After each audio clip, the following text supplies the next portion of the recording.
Much has been written about the laws of rugby and how complicated they are.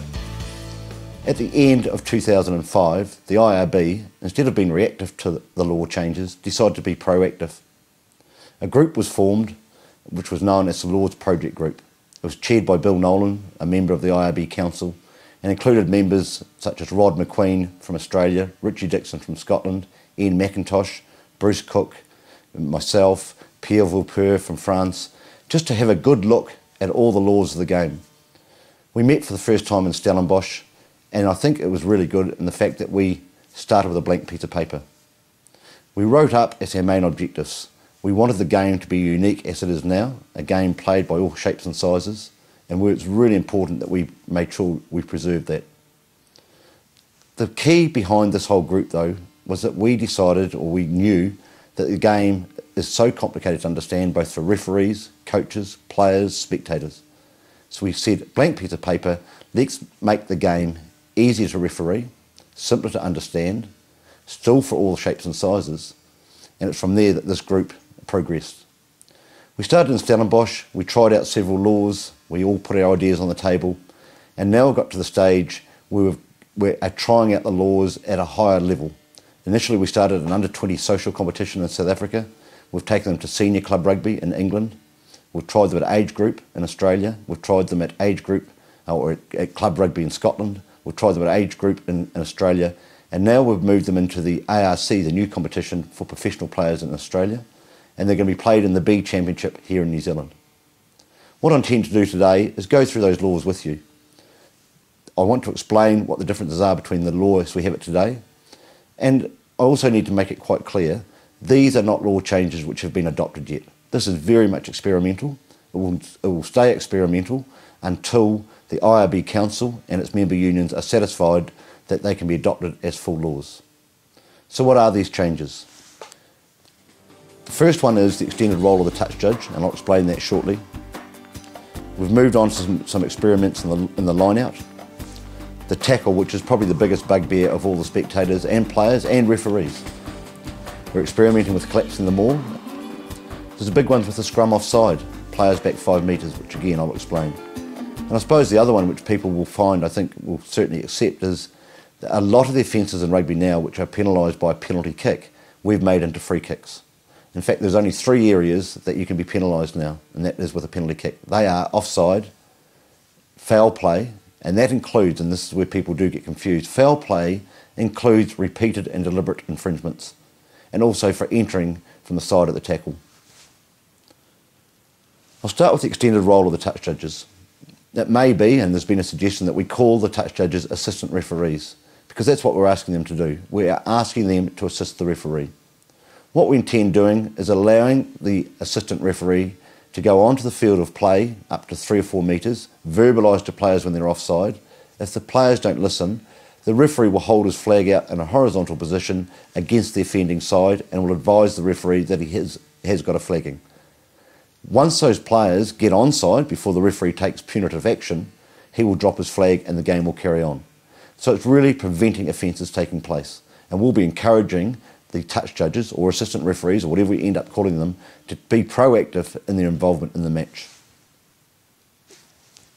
The corner post I spoke about before, it's not a radical change. At the moment, the only posts that are on the actual touch line are the dead ball line and the goal line.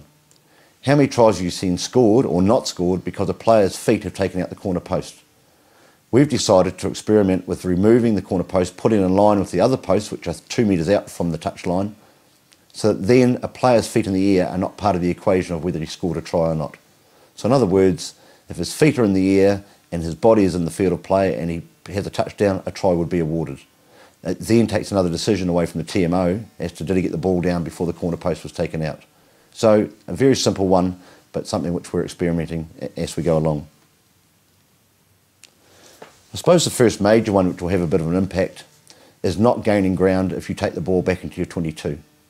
So to give you an example of that, the All Blacks are on attack, Australia put the ball into a scrum 2 metres out from their 22, Gregan passes it back to Larkham, 5 metres inside his 22, he kicks the ball out on the full.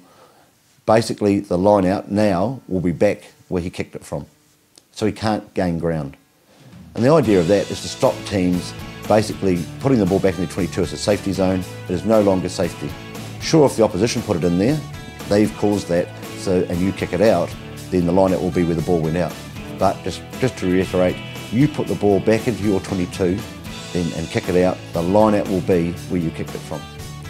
And the key again with that is it keeps the ball in play more, because first fives, fullbacks, etc., when they're getting the ball, which they've received from their own player, they're kicking downfield and kicking for position rather than out. So the ball is in play a lot longer. The line out. We all, I think, will agree that the line out is not a huge area of concern, but there are a couple of laws in there that we looked at that we thought, let's take subjectivity out of. For example, at the moment, you must match numbers in the line out, or you can't have more than the opposition when they're throwing in. You quite often will hear during a game, players calling out, numbers ref. We've taken that out. You now can have as many or as less as you like in the line out, as long as they fit between the 5 metre and the 15 metre line. So again, I'll give you an example. Blue team throwing the ball in, they decide to put 5 in the line out. The opposition, up to them, they can put 11 in if they like, as long as they're between the 5 and the 15. Or the other way, the team throwing in could put 8 in the line out. You might decide, well, they can win this, we'll only put 2 in. So there's no numbers restriction on the line out. The other small changes in the line out, the receiver must be identifiable and 2 metres away from the line out. And that's just really a very small change in the law book to assist the referee so they know where the receiver is. And we all know you actually don't have to have a receiver, but if you do have one, they must be 2 metres from the line out. The other part of the line out, which has always been a bit confusing, the law at present says pre-gripping is not allowed. Now we all know it happens, so again as a group we said, well, if it happens, let's take it out of the law book. So pre-gripping is now permitted in the line out. The other change is for a not straight, and this can be quite a radical move for a windy day, if the ball is thrown not straight in a line out, under present law, the team that didn't throw it in has the option of taking the throw or a scrum. The option now will be a free kick. So if a player throws the ball in not straight into a line out, the opposition will be awarded a free kick. Probably the most contentious issue in rugby, and the one that confuses all of us, including referees, players, and we're talking top players, coaches, commentators, is the tackle and breakdown. If we can solve this area of the game, we think we've gone a long way to making rugby back to where it was. It's the great game that we all know it is. The changes we've made here is to take a lot of subjectivity out of the referee's decision making. And again, I go back to what I said at the start, the confusion of, you know, at the moment we get